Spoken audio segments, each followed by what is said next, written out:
আমরা একমত, কারণ আওয়ামী লীগ বিগত 17 বছর অনেক নির্যাতন, অনেক অনেক কিছু করছে। আপনার অনেক মানুষের উপর নির্যাতন, দ্রব্যমূল্যের ঊর্ধ্বগতি, এবং মানুষ অনেক নিরপরাধ মানুষকে তারা গুলি করে হত্যা করেছে, প্রায় 2000 মানুষের উপরে।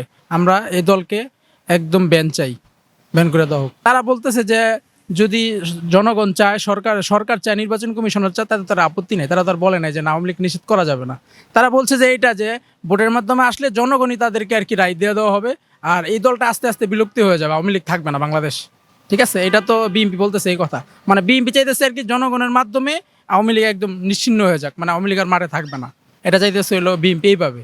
আর বিএনপিকে অনেকে ভুল বুঝতেছে এটা যে বিএনপি আসলে আওয়ামী লীগকে পুনর্বাসন করতেছে না। সবচেয়ে নির্যাতিত কিন্তু বিএনপি হয়েছে 17 বছর। যদি বিএনপি এটা করেও, এটা বিএনপি চরম ভুল করবো। ঠিক আছে, যদি বিএনপি এটা চিন্তা করে যে আওয়ামী লীগকে আমরা একটু সুযোগ দিব, তাহলে কিন্তু আওয়ামী লীগ কিন্তু কালসাপ ছবল, তাইলে বিএনপির সর্বপ্রথমে দিব।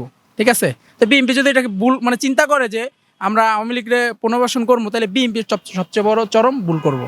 ঠিক আছে, এটা হলো আমার মত।